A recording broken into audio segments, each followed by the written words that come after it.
We're back with the Encyclopedia of the Ancient World. We're going to talk a little bit more about the Mycenaeans, okay? We'll start with a discovery at Mycenae in 1876. This was done by a German businessman who was an amateur archaeologist. His name is Heinrich Schliemann. Okay, and so in 1876, he is, basically doing his hobby and discovers at Mycenae 6 royal tombs. These tombs are dated back to around 1600 BC, and it gave us a lot of new information, a lot of new knowledge on the Mycenaeans, specifically in their religious beliefs and their way of life. Religiously speaking, the Mycenaeans were very similar to the Minoans. They definitely believed in life after death, and they also believed that goddesses were greater than gods and priestesses were greater than priests. They had a couple different types of graves that they had. The first was called shaft graves. And this was the earliest royal tombs. And in essence, they were just deep holes that were in the ground where, like a shaft, where several bodies of the same family were buried, some might say dumped. Some of these were as deep as 40 feet, and they were buried with different pottery and weapons and other things that they might need in the afterlife. Then we had what's called tholos tombs. And these were beehive-shaped tombs. And they began around 1500 BC for the royal families. They were buried with great ceremony, with valuable possessions of weapons and ornaments and other things that they would need. And then you have a Greek historian named Pausanias.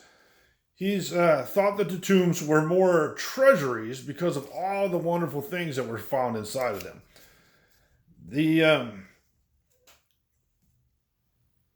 Were easy to break into, though, unfortunately. And so modern day archaeologists did not find very many treasures in them at all because, these tholos tombs were just basically robbed because they were easy to rob.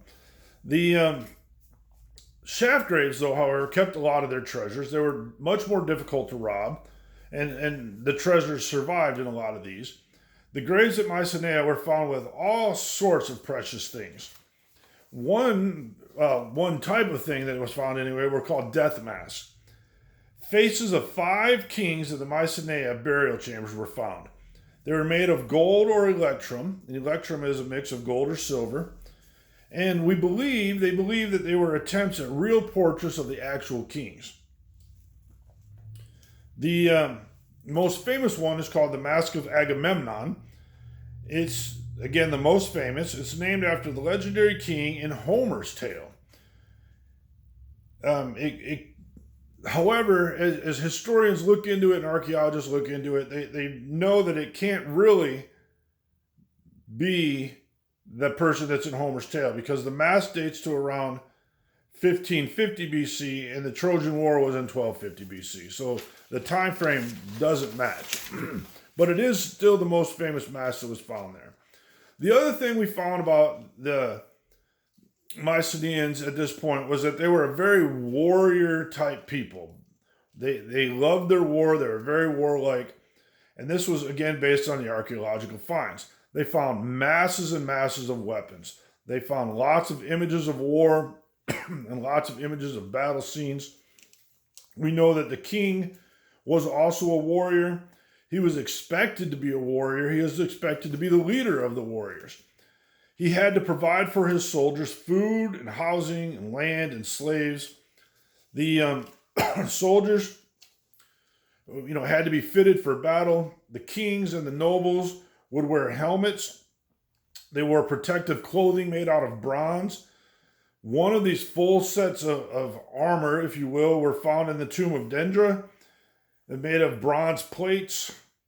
The boar's tusks helmet were made, and they had bronze leg guards to protect their legs. The ordinary soldiers, however, really just wore kind of leather tunics to protect them against, as much as they could.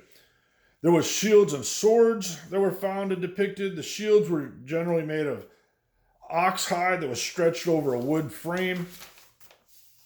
And they came in 3 different shapes, and you can find those on page 163 of your book. Some were shaped like the number 8. some were a tower shield, and some were a round shield.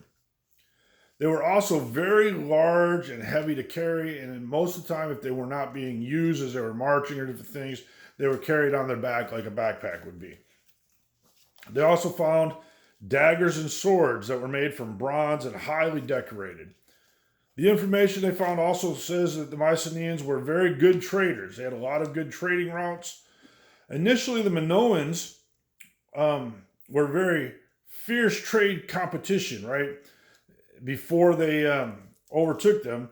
But once they did take and get rid of the Minoans, they basically took over their trade routes as well and were able to utilize the trade routes that were already established by the Minoans.